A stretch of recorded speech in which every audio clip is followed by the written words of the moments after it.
Bapak Ibu, 2 minggu yang lalu Tuhan ingatkan kepada kita, teguran dan hajaran itu adalah tanda kita dicintai oleh Tuhan.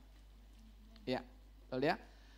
Kalau kita bisa menyadari aja dalam hati kita, saudara, teguran dan hajaran itu adalah bentuk kita dicintai, saudara, wah enak banget. Ya, enak banget saudara. Tapi kalau kita nggak menyadari itu, wah kita rugi besar. Ya, kalau ada suami yang masih negur kita, istri-istri, saudara mesti bersyukur. Saudara. Bilang sama suamimu, terima kasih Pak, mau tegur aku. Ya, kalau enggak aku meleset kemana-mana. Ya, kalau aku dipanggil Tuhan pasti nggak ketemu Tuhan. Kenapa? Sudah jauh keluar jalurnya, saudara. Ya. Tapi kalau ada istri bilang, lu bawel banget sih, gue nyesel kawin sama lu. Nah, saudara mesti bertobat. Karena berarti belum menyadari teguran dan hajaran itu bentuk dicintai. Ya, kalau ada saudara suami-suami engkau punya istri yang bawel, bawel maksudnya menegur, ya, bersyukur. Saya bersyukur loh saudara. Betul, dia langsung lihat aja sedikit meleset, sekalipun susah juga dihentikan. Tapi waduh, dalam arti terima kasih loh Tuhan, betul-betul makanya Tuhan kasih pasangan kita tuh tepat. Tepat, jangan cari yang lain. Jangan pilih yang lain. Ada orang pilih yang lain bilang, loh kok saya lebih diberkati ya menikah sama dia ya. Nah, ukurannya berkat itu yang pas, ya enggak tepat lah. Ya. Jadi jangan seperti itu. Jadi mesti bersyukur kita. Anak-anak kau mesti bersyukur kalau ada papa mamamu yang masih hidup yang mau negur kamu. Betul, mesti bersyukur bilang Pak terima kasih, Ma terima kasih. Kalau papa mamamu udah cuek, udah deh habis. Habis saudara.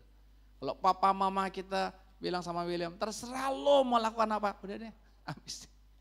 Itu sama aja Tuhan bilang sama kita kan, terserah lo mau bikin apa, terserah. Sama seperti Tuhan ngomong sama Yudas kan. Betul kan? Dari teguran yang lembut, saudara baca nanti Injil Yohanes pasal 13 nyata sekali. Dari teguran yang lembut, sedang, keras, iblis, sampai iblis loh. Kamu mau buat apa silakan. Tapi gak sadar, tetap aja dilakukan. Kenapa? Karena dia tidak sadar dia dicintai. Jadi saudara jangan berpikir, wah aku dicintai kok, oh, terserah aku berbuat apa. Enggak. Kalau Tuhan pakai teguran nggak mempan, pakai hajaran nggak mempan, Tuhan pakai apa? Sesah. Sesah itu dicambuk. Cambukan lewat penyakit, cambukan lewat ekonomi kita, cambukan lewat pekerjaan kita, saudara. Itu cambukan Tuhan. Ya, tapi itu dengar, itu tanda cinta. Tanda cinta. Sama dengan orang tua juga, saudara terima teguran anak-anak saudara, belajar untuk apa? Membuka hati. Ya. Karena apa? Karena tidak ada satu manusia pun yang senang ditegur. Betul enggak? Enggak, kita persekutuan aja kalau bisa aman-aman aja, gak usah ada pernyataan. Ya, aman-aman. Tapi kalau udah ada pernyataan, waduh, pernyataan itu kan bagus kan. Itu kan data secara rohani yang Tuhan kasih. Tapi kita nerima itu kok gak enak ya. Kesaksian udah bagus-bagus, salah.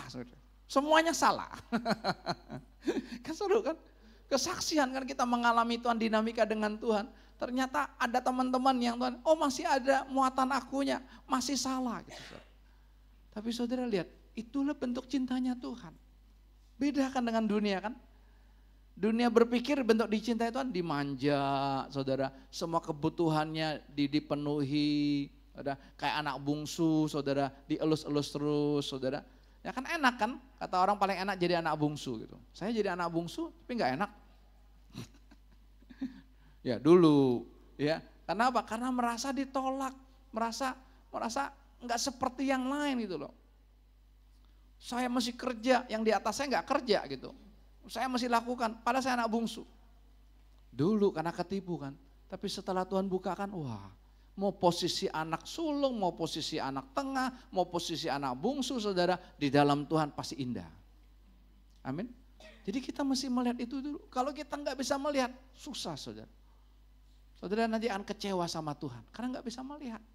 Tapi kalau Tuhan sampai tegur kita, sampai hajar kita, sampai sesah kita, misalnya soal penyakit lah. Saudara jangan lihat penyakitnya. Ya, tapi ini bentuk cinta Tuhan supaya apa? Supaya aku berbalik kepada Tuhan. Jumat yang lalu kan Tuhan sampaikan, ya saya sampaikan kepada pelayan-pelayan Tuhan, semua pelayanan kita harus didasarkan kasih. Didasarkan cinta. Kalau tidak cinta saudara, semua gue. Betul kan kalau suami istri gak cinta, dasarnya gak cinta saudara. Orang makanya cerai, orang makanya selingkuh. Saya baru terima kakak saudara, saya kaget. Loh kok beda sekarang kepala keluarganya. Baru beda. Ya, udah nggak ada lagi nama suaminya di situ udah tercoret. Maksudnya nggak ada lagi di kakak barunya nggak ada lagi. Lihat, sebegitu mudahnya. Kenapa? Karena tidak ada cinta. Cinta ini bukan perasaan. Oh saya cinta sama kamu, saya sayang sama kamu, bukan. Ini adalah pribadi Yesus yang hidup dalam hidup kita. Dialah yang memunculkan cinta itu kepada kita. Ya, makanya kalau kita dasarnya cinta, saudara nggak ada pelayanan capek, aduh pelayanan lagi, aduh nggak ada. Kalau dasarnya cinta saudara nggak ada, pelayanan saya hadir, waktu nggak pelayanan saya nggak hadir, nggak ada.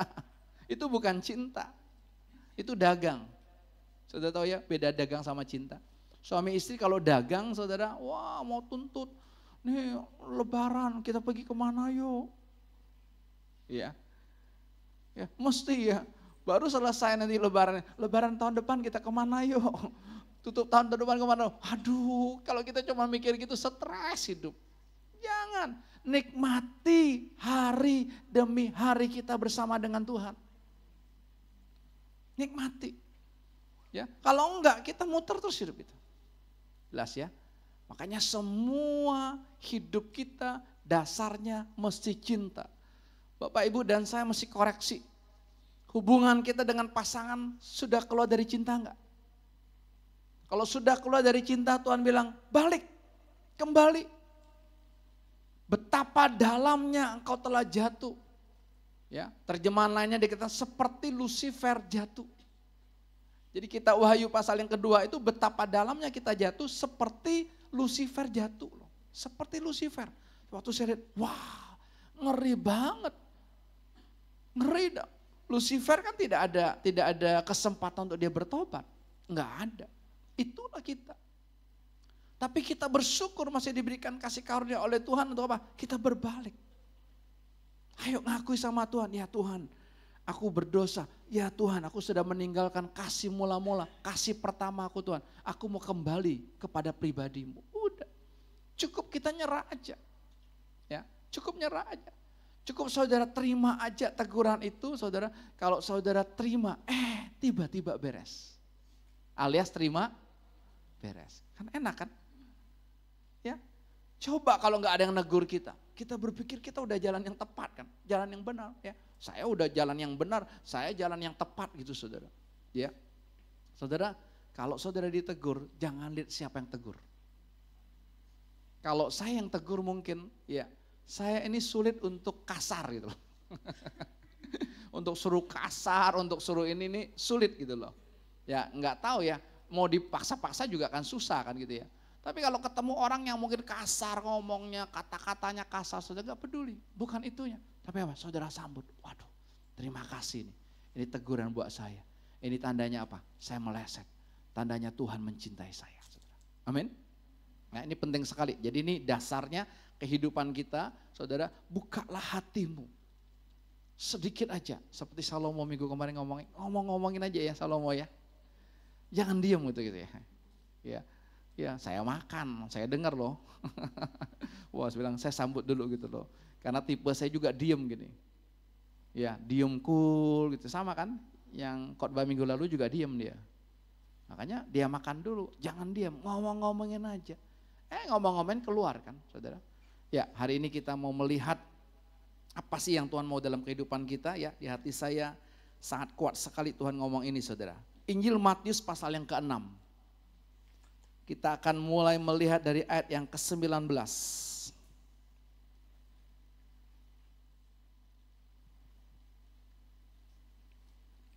Perikopnya berjudul hal mengumpulkan harta. Injil Matius pasal 6, kita baca mulai ayat yang ke-19 sama-sama. Janganlah kamu mengumpulkan harta di bumi. Di bumi ngengat dan karat merusakkannya dan pencuri membongkar serta mencurinya. Saudara, ayat ini kita nggak perlu tafsirkan lagi ya, saudara. Ya, janganlah kamu mengumpulkan harta di bumi ngengat dan karat merusakkannya, pencuri membongkar serta mencurinya. Ya, jelas ya. Harta di bumi ini apapun itu bentuknya saudara, tidak ada yang kekal. Ya, ada orang yang kumpulin uangnya kan 30 tahun, 40 tahun karena dia mau ikut satu acara dari agamanya saudara. Tiba-tiba waktu dia buka saudara celengnya saudara, sudah dimakan rayap. Betul ya? Rusak semua duit cepek-cengnya 100 ribunya saudara. Kan itu sering terjadi gitu kan. Ya, batal deh mau berangkatnya. Ya, kecuali Bank Indonesianya baik itu ditukerin. Karena kan bukan kesalahan dia gitu ya. Dimakan rayap. Jelas. Ya, ada orang depositoin uangnya di bank, saudara. Ya, tiba-tiba nggak ada di bank itu kan. Gede, 4 miliar, 6 miliar gitu saudara. Hilang, datanya hilang. Itulah di dunia ini. Habis. Ya. Apalagi banyak ya. Apalagi sekarang saya kalau pergi kemanapun ya, saya hampir tidak pernah menggunakan wifi luar. Saya hampir nggak pernah menggunakan gitu. Jarang sekali lah saya menggunakan di hotel, ya di bandara, dimanapun saudara. Ya kalau isi saya silakan. Tapi kalau saya jarang. Ya kenapa? Ya nggak tahu ini bukan kebenaran ya. Ini pengalaman saya sendiri aja gitu ya. Saya nggak mau sampai nanti data-data saya kena hack semua. Ya. Kalau kita mau akui duit kita kan semuanya di sini. Betul nggak? Di kantong saya aja nggak ada duit loh. Saudara meminta duit sama saya nggak ada. Boleh cek deh, nggak ada. Di sini semua kan. Sekarang kan gampang kan. Betul nggak? Sekarang sudah apa? QRIS, ya, beli bensinnya, QRIS. Udah nggak usah bawa duit lagi, cuman bawa ini aja. Jadi sekarang dompet ketinggalan gak apa-apa. Jangan handphone aja ketinggalan. Betul kan?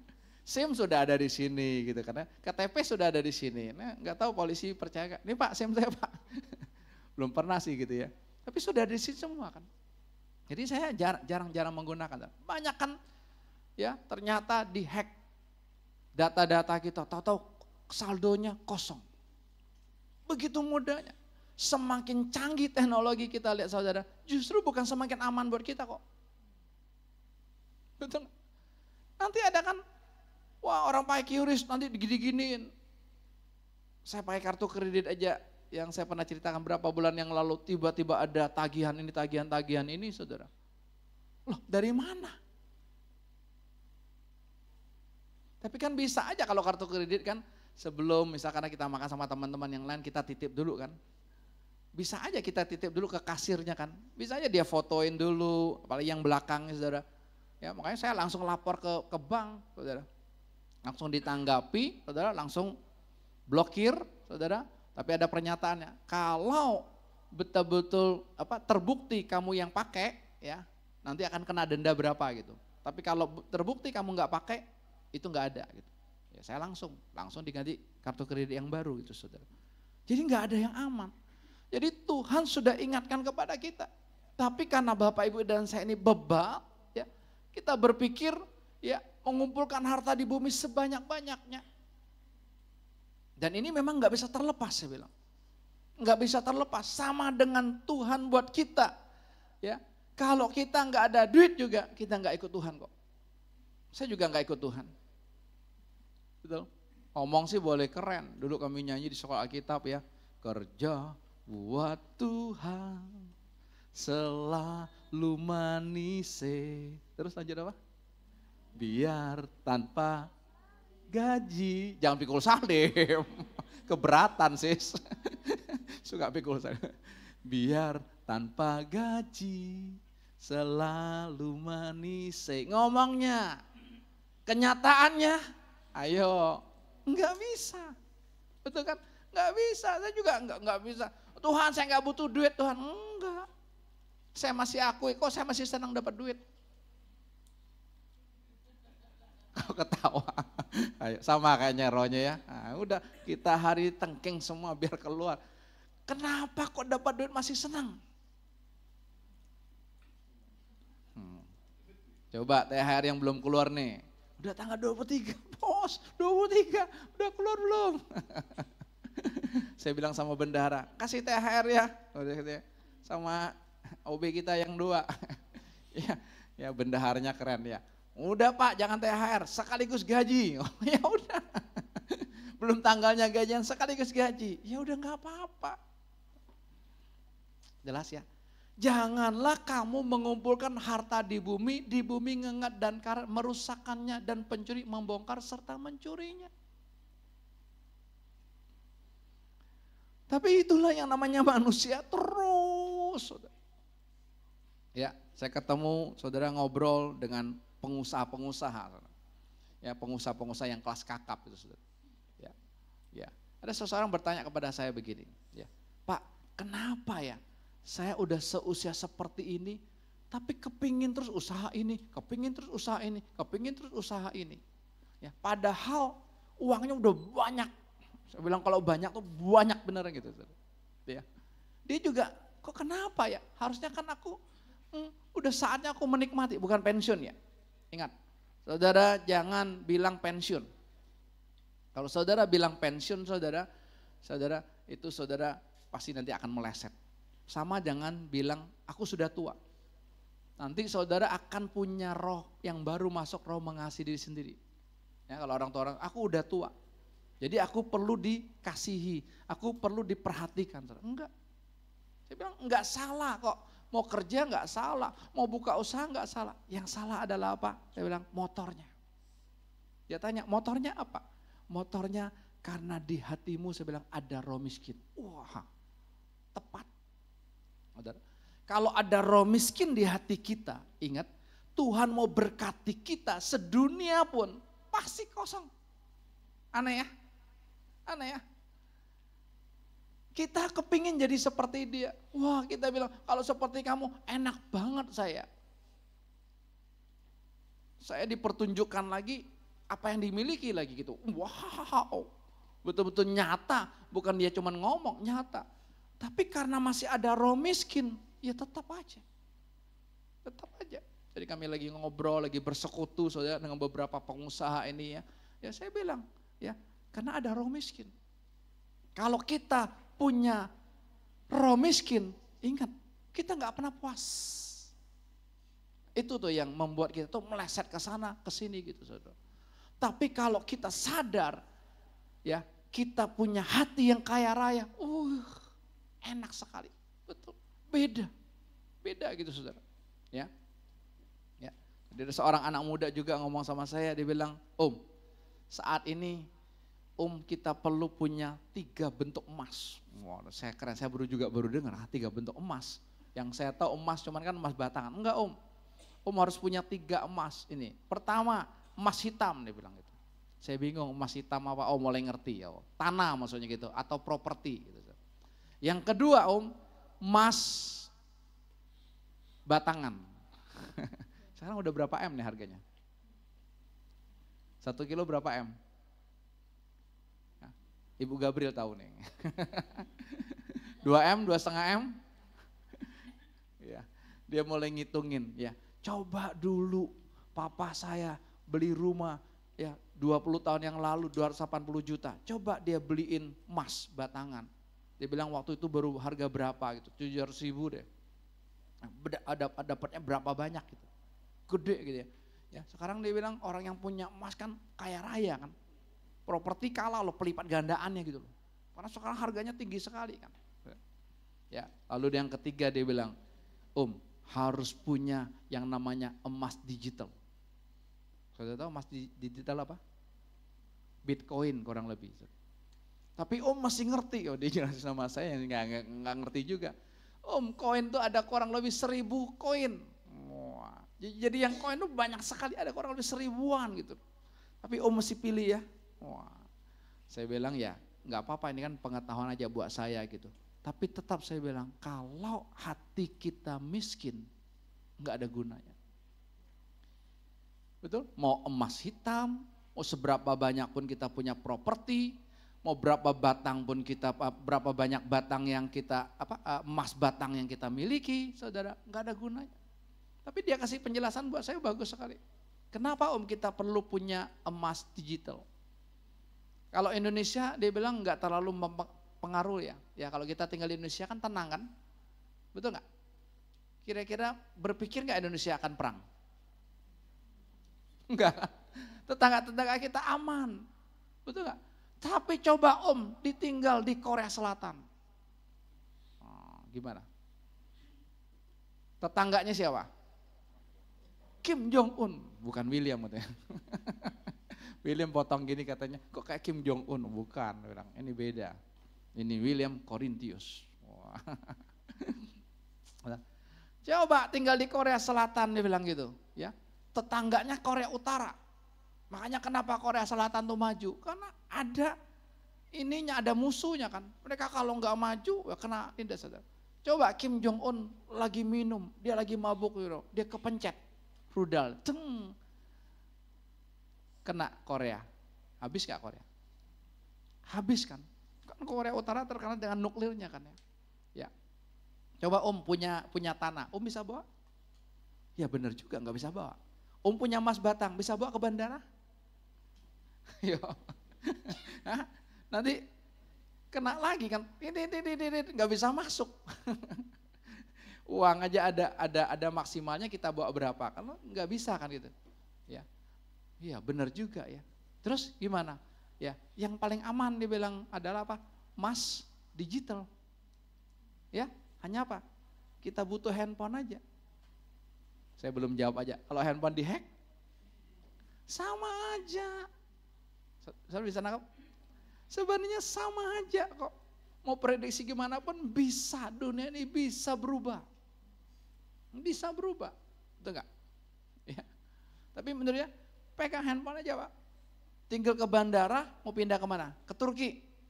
Tinggal nanti bisa dicairkan kok, karena uangnya di sini. Udah, ini pengetahuan aja. Karena dia memang pemain saham yang udah berhasil gitu ya. Saya lihat, wah ini orang luar biasa ya. Profesi dia ditinggalin gitu loh. Dia nggak butuh profesi dia, tapi dia mainnya kelas ini gitu. Dan Tuhan kasih dia begitu luar biasa. Dia bukan hanya main saham, dia bukan hanya main koin-koin ini saudara, tapi dia diberikan kreativitas sama Tuhan itu saya lihat luar biasa sekali. Luar biasa lah. Satu kali saudara karena dia beli saham satu perusahaan dan saham ini dia untung banyak lah. Ya. Perusahaan ini, pabrik ini jual oksigen. Oksigen yang kayak botol baygon itu lah, seukuran gitu ya, yang kecil itu ya. Dia beli 100 dus. Saudara.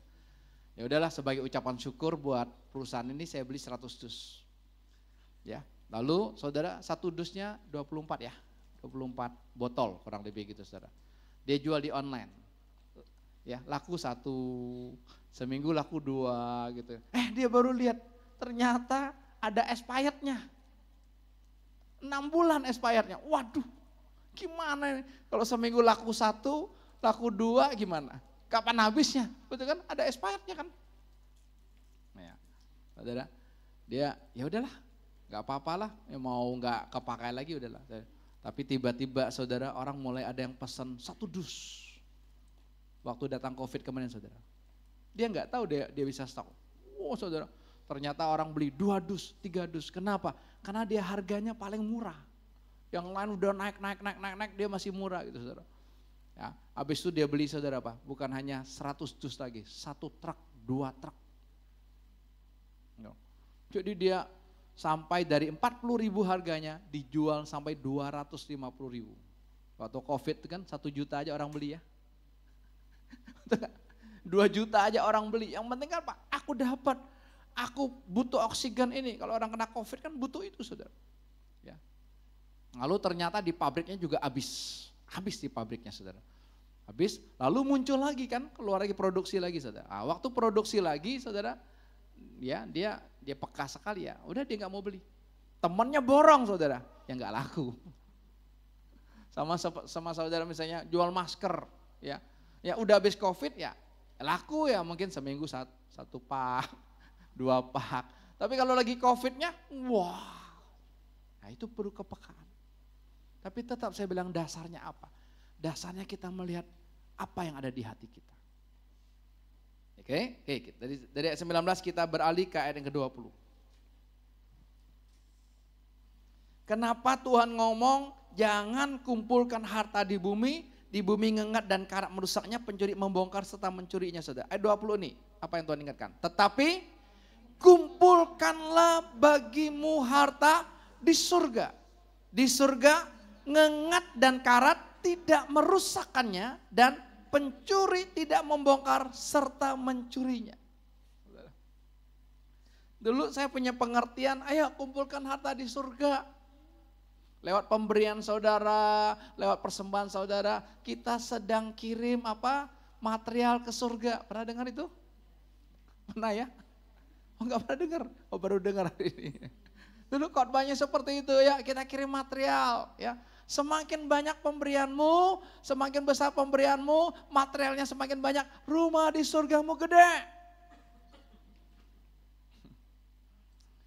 Waduh, waktu Tuhan buka kan, lu penyesat. Buat apa rumah di surga gede kalau gak ketemu pemilik surganya? Jelas ya? Jadi kalau saudara dengar khotbah begitu, saudara ya jangan menghakimi, tapi ya udahlah, itu masih hidupnya dalam hukum, itu masih hidupnya dalam perjanjian lama, saudara. Kita orang perjanjian baru, bukan itu, saudara. Ya, apa artinya nih, saudara? Tetapi kumpulkanlah bagimu harta di surga ngengat dan karat tidak merusakkannya, dan pencuri tidak membongkar serta mencurinya. Harta di surga apa? Tuhan Yesus. Itu loh. Ya, bukan rumah, istana di sana gitu ya. Wah, papa udah bahagia, udah rumahnya gede di sana. Mama udah bahagia, udah gede di sana. Ya, koko udah bahagia, rumahnya udah gede di sana, udah kirim dari bumi lagi. Bukan. Ada hubungannya, saudara. Harta di surga yang Tuhan maksudkan, ini kan Yesusnya belum mati. Dia ngomong kan, akulah harta yang ada dalam hidupmu. Makanya saudara gitu, kalau kita masih punya roh miskin, ya belum dikuasai oleh pribadi Yesus sang kaya raya itu, kita tetap miskin. Tapi kalau kita dikuasai oleh pribadi Yesus dalam hidup kita, waduh saudara berkata gini, wih saya adalah orang yang paling kaya di dunia. Itu nggak ada tuh khawatir. Kenapa orang masih khawatir? Kenapa? Karena masih merasa miskin. Ya. Kita nggak akan khawatir lagi. Kenapa? Karena Tuhan itu udah kasih Roma 8:32 itu. Kalau anaknya aja udah dikasih buat kita, saudara. Apalagi kebutuhan yang lain. Itu tuh ayat jitu loh buat kita. Betul gak? Roma 8:28 itu kan ayat jitu juga buat kita.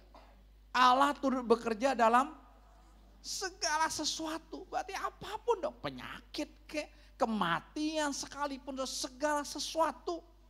Untuk apa? Mendatangkan kebaikan. Bagi siapa? Orang yang mengasihinya. Nah, kalau kita mengasihi Tuhan, semua yang terjadi itu baik. Iya. Betul gak? Kan sikap hati. Kayak hubungan suami istri ya, hubungan kita dengan orang lain. Kalau hati kita udah gak enak dengan istri, saudara tahu gak? Apapun yang diperbuat salah loh. Masak padahal gak keasinan, kita bilang keasinan. Kan kurang ajar kan? Kenapa? Hatinya kesel. Pintu dia tutup biasa begitu saudara. Tapi hari itu kita bisa ngamuk loh. Lo gak bisa pelan-pelan. Waduh, galak amat hari ini. Kenapa? Hatinya lagi kesel. Betul gak? Makanya ingat, hidup kita ini gak ada urusan dengan yang lain. Gak ada. Gak ada. Hidup saya gak ada urusan dengan siapapun. Bukan cuek, gak ada. Hidup saya urusannya dengan Tuhan. Orang lain itu hanya Tuhan pakai untuk apa? Mengorek, mencongkel. Setan-setan dalam diri kita gitu loh. Kok saya bisa kepancing sama istri? Berarti apa? Ada ikannya dalam diri saya, itu aja. Gampang kan?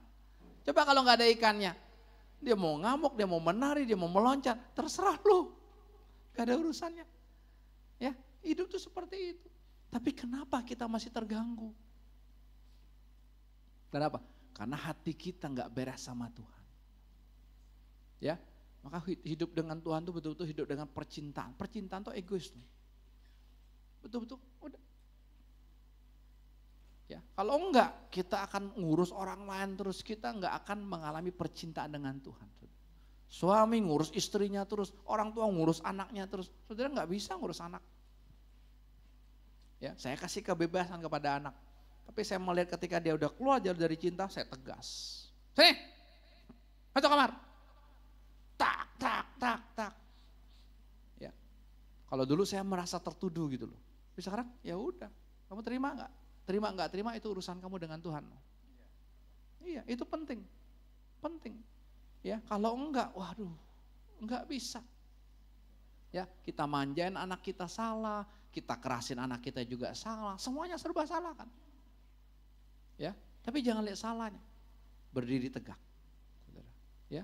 Jadi Tuhan ingatkan kepada kita, kumpulkanlah bagimu harta di surga. Bukan ngumpulin warisan di sana, kirim emas saudara. Loh kita Wahyu bilang jalannya aja emas. Coba. Ya, sekarang coba, ini lantainya emas. Saudara bawa emas kan enggak ada gunanya. Sama seperti menabur garam di lautan kan. Iya, bertonton juga enggak ada gunanya. Lautannya udah asin, hanya siram lagi, enggak ada gunanya kan. Ya. Nah, makanya kalau kita pengertian surga itu sesuai dengan kebutuhan kita di bumi. Betul gak? Makanya wah saya mau masuk surga, ya kenapa jalannya aja emas, wah keren, wah enak di emas, banyak emas, kenapa? Karena kau miskin di dunia. Oh saya mau, saya tahu surga tuh bahagia, di sana udah nggak ada lagi sakit penyakit gitu, kenapa? Karena di dunia banyak penyakit. Gitu aja kan. Jadi deskripsi orang tentang surga sesuai dengan kebutuhan dia di dunia ini. Bukan itu. Ya. Harta di surga yang sesungguhnya adalah apa? Pribadi Yesus itu. Ini yang perlu kita miliki. Ya. Kita miliki harta di dunia, Tuhan bilang ini, percuma orang memiliki segala isi dunia ini. Tapi dia kehilangan nyawanya. Percuma, Tuhan bilang. Percuma. Toh nggak bisa nikmati kok. Uang masih berapa T, ya hidupnya sakit-sakitan, dia nggak bisa nikmati. Padahal Tuhan jelas berkata dalam 1 Timotius pasal yang ke-6, hai orang-orang kaya, nikmati. Bukan nikmati uangnya, bukan. Tapi apa? Nikmati harta sesungguhnya, yaitu Yesus. Jadi Tuhan Yesus itu adalah harta sesungguhnya kita. Oke, saya lanjutkan ayatnya. Ayat 21 saudara, sama-sama kita baca. Karena di mana hartamu berada, di situ juga hatimu berada. Ini ingat. Harta kita berada di mana? Harta kita ada di bank. Saudara, percayalah hati kita juga ada di bank. Yang kita buka apa? Ini kita teruskan, saldo makin mengurang nih, waduh. Habis pergi ini banyak mengurang banget, aduh nanti saya pulang mesti dapat berapa ini supaya balik lagi saldo. Udah, gimana mau menikmati perjalanan? Betul gak? Jangan belilah itu mahal lah, kan kurang ajar kita ya. Coba kalau kita ke luar negeri, langsung kita lihat harga rupiahnya berapa ya. Malaysia sekarang berapa ringgit ya, 3.000 berapa, kita mulai kali. Waduh mahal juga ya, itu loh kurang ajarnya, padahal duit ada loh. Bukan, saya nggak ngomongin saudara, saya ngomongin saya. Saya langsung kalkulasi. Dia tanya, berapa Pak harganya Pak? Dia nanya lagi. Segini, nggak jadi ya. Ya, padahal saya bilang mau beli aja. Itu kan, gitu. Di mana hartamu berada, di situ hatimu berada. Kalau harta kita simpan di berangkas rumah, ya udah, hati kita di situ. Tiap hari kita bukain. Ada yang kurang gak ya? Kita hitungin lagi tiap hari. Terus. Ya ketika lagi bersekutu saya bilang dengan pengusaha itu ya, kalau dari mulut saya cuma satu. Di mana hatimu berada, di mana hartamu berada, di situ hatimu berada. Betul kan? Fokusnya ke situ kan. Sama seperti yang saya bilang emas digital tadi saudara, yang Bitcoin saudara. Wah orang tuh deg-degan. Karena dia bentuknya begini loh. Hari ini tiba-tiba bisa naik begini, untung gede. Besok, cus. Kenapa? Di dunia ini tidak ada yang pasti. Ya, gak ada. Coba siapa yang nentukan harga emas?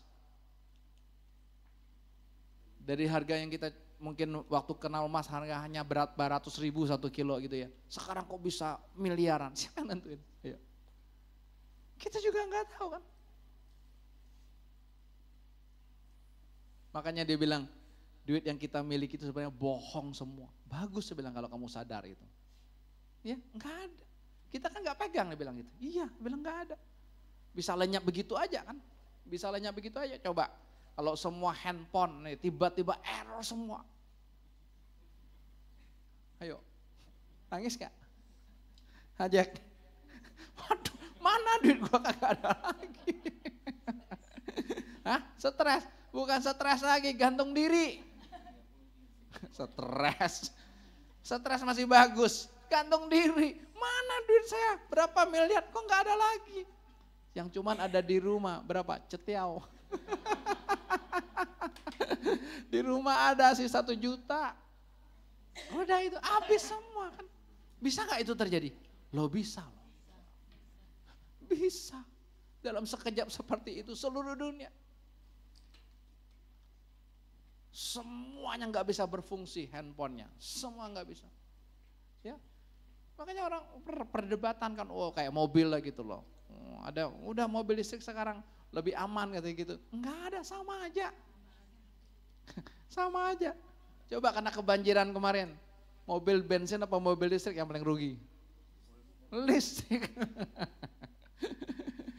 Ya karena apa? Karena baterainya aja harganya berapa? 60% ya dari harga mobil kan. Kurang lebih kan, 60%. Saudara. Ya, jadi nggak ada. Pokoknya mau beli apa silakan beli aja. Nggak usah pertimbangan apapun gitu loh. Nikmati aja. Ya, jangan aduh. Ada orang, gue gak mau beli mobil listrik pak. Saya tanya, apa? Nilai jualnya turun pak. Ya lu gak usah beli apapun. Yang namanya barang itu ya semuanya kita jual ya turun. Ya, cuman otak kita gitu kan. Otak kita itu belum beli aja udah pikir nanti nilai jualnya kak berapa. Makanya hidup kita tuh gak bisa nikmati. Udah mau beli apapun beli aja. Salah, semua juga kita salah. Di sana kan. Jadi nikmati Tuhan tuh begitu gitu loh. Kalau enggak saudara, mau belok kiri salah, mau belok kanan salah, mau lurus salah, salah semua. Akhirnya enggak usah pergi. Nah. Enggak usah pergi juga salah. Ya kan lihat kamar stres ya, stres gitu ya. Ya, keluar tetangga juga sepi gitu. Ya kan? Enggak ada yang benar kan? Enggak ada yang benar kan? Kenapa? Karena semuanya dari sikap hati. Ya. Hari ini cukup kita sadari aja, saudara. Oh ya, harta yang termahal itu adalah Tuhan Yesus. Ini yang Tuhan bilang sebelum dia mati. Ini kan sebelum Tuhan mati yang bilang, kumpulkanlah harta di surga. Maksudnya miliki aku dalam hatimu, engkau kaya raya. Gitu. Jelas kan? Karena di mana hartamu berada, di situ juga hatimu berada. Oke, saya akan ajak melihat di terjemahan The Message-nya. Di Lukas, nanti kita balik lagi ke ayat ini ya. Lukas pasal 12 ayat 33-34.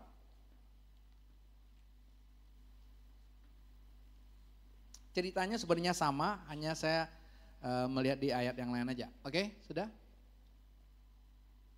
Tolong buka Matthew. Oke, saya akan bacakan the message-nya di Injil Lukas pasal 12 ayat 33 dan 34. Bermurah hatilah, berikanlah kepada orang miskin, Carilah bagimu sebuah bank yang tidak akan bangkrut. Sebuah bank di surga yang jauh dari perampok, aman dari penggelapan. Sebuah bank tempat kamu dapat mengandalkan. Itu jelas bukan? Tempat di mana hartamu berada adalah tempat yang paling kamu inginkan. Dan di akhirnya kamu akan berada di sana. Ya, tempat yang kita inginkan bukan di surga, bukan tempat seperti yang pemikiran kita apa? Kita menyatu dengan Tuhan. Itu. Ya. Jadi enak hidup kita gitu. Percayalah kalau sikap hati kita menyambut seperti Tuhan, aku mau hanya Engkau di hatiku, harta yang termahal dalam hidupku, bukan siapapun. Hari ini saya banyak ngomong tentang uang kan, tentang harta lahiriah. Tapi harta itu bisa juga berupa seseorang. Ya, istri kita harta yang termahal, suami kita, anak kita, cucu kita, gitu. Orang tua kita, gitu saudara, bisa. Ya, tapi hari ini Tuhan banyak ngomong tentang harta yang sesungguhnya uang, harta kekayaan kita kan. Kenapa? Karena ini penting. Kalau enggak banyak orang meleset sekali, meleset itu kemana-mana saudara. Ya, karena ukurannya diberkati itu ya kelimpahan ini saudara. Wah meleset, jangan, kita akan ketipu sekali saudara. Ya, saya bilang orang yang sudah kaya raya, yang hartanya begitu banyak aja, saya bilang apa? Ada roh miskin dalam dirimu. Jadi motornya yang salah, saya bilang gitu. Usahanya enggak salah, tapi motornya. Karena didasari motornya roh miskin, udah terus. Apa? Enggak akan pernah puas gitu loh. Sama Tuhannya enggak akan pernah puas, ya.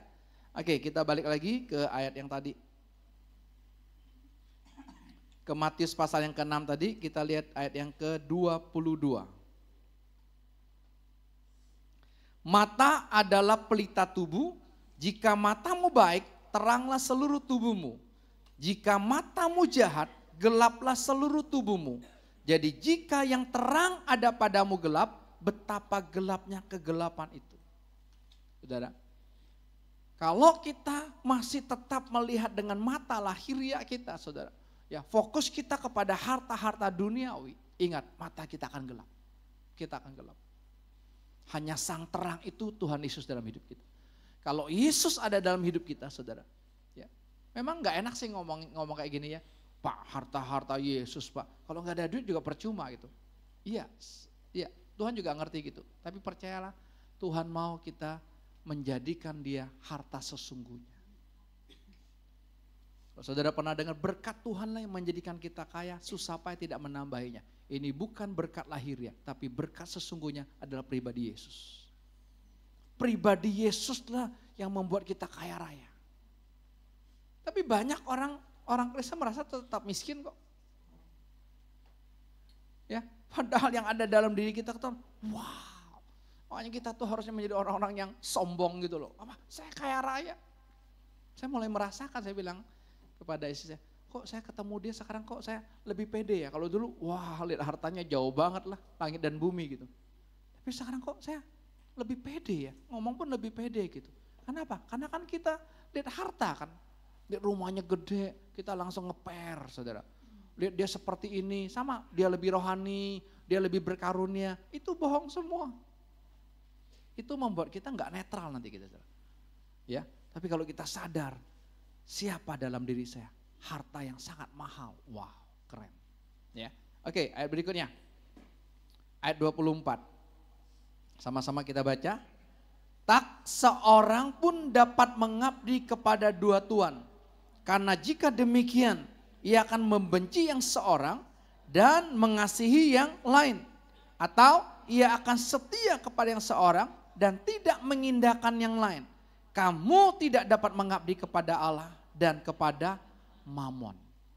Mamon di sini bukan hanya uang, ya, tapi Mamon di sini adalah sesuatu hal yang mengikat hidup kita. Tapi prosentasenya uang. Karena kita nggak bisa berusaha lepas dari uang. Nggak bisa. Saudara dan saya nggak bisa berusaha lepas dari roh miskin. Nggak bisa. Tapi cukup menyerah. Sambut harta yang termahal itu dalam hidup kita, Tuhan Yesus. Sambut. Ya Tuhan, cukup aku memiliki Engkau dalam hidupku Tuhan. Ya, Biar Tuhan yang bermanifestasi. Ingat, Tuhan juga enggak mau kok kita susah. Tuhan juga enggak mau kok kita minta-minta. Enggak. Tuhan mau kita hidupnya kelimpahan. Ingat. Aku datang memberi mereka hidup supaya mereka hidup apa? Berkelimpahan. Ingat itu. Tapi itu udah. Saudara, kalau kita fokusnya kepada pribadi Yesus, kita enggak fokus dengan janjinya. Betul enggak? Coba ingat dulu pacaran, banyak janjinya kan? Yang nanti aku beliin ini ya, nanti beliin ini ya, ditepati enggak? Enggak kan? Nyesel? Kan enggak. Betul kan? Enggak kan, namanya orang cinta kok. Digombalin aja seneng. Itulah orang cinta, saudara. Tapi kan enggak pusing, kenapa? Aku udah dapat pribadinya, saudara. Ya. Satu ayat lagi, saudara. Kita bisa melihat ini hebat sekali. Seorang yang namanya Daud bisa ungkapkan ini, saudara. Mazmur 16 ayat yang kelima. Silakan musisi maju ke depan.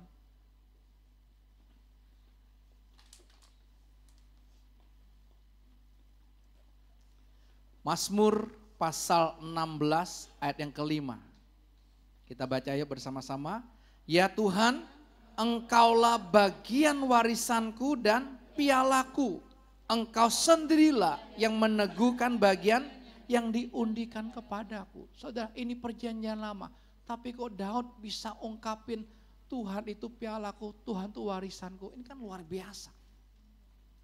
Luar biasa banget ya seorang Daud. Dan betul, secara lahiriahnya dia sangat kaya raya sekali sampai dia mau membangun bait suci.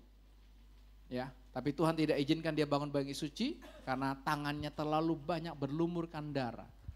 Tuhan suruh anaknya Salomo yang membangunkan bait suci. Tapi yang menyediakan semua persiapannya Daud. Semua emas-emas saudara yang dibangun di bait suci, semuanya Daud yang menyediakan. Kenapa? Karena Daud tidak fokus dengan itu. Daud fokus dengan pribadi yang mencintai dia, yaitu Tuhan Yesus Kristus. Kita juga sama hari ini. Ya, mungkin secara lahiriah kita belum diberkati berlimpah-limpah. Tapi saudara nggak usah kecewa, nggak usah jadi tujuan juga itu, saudara. Nikmati apa yang ada dalam kehidupan kita. Saudara, nikmati pribadi Yesus. Saudara pergi kemanapun ingat, nikmati pribadi Yesus. Saling mengingatkan satu dengan yang lain. Saudara, supaya apa? Kita bukan menikmati perjalanannya, tapi kita menikmati Yesusnya, saudara, di dalam diri kita masing-masing. Indah. Saudara, kan itu, kok indah banget ya? Kok gak capek ya? Kok gak kesel ya? Kenapa? Karena Tuhan yang beraktivitas sama, Tuhan yang berkarya.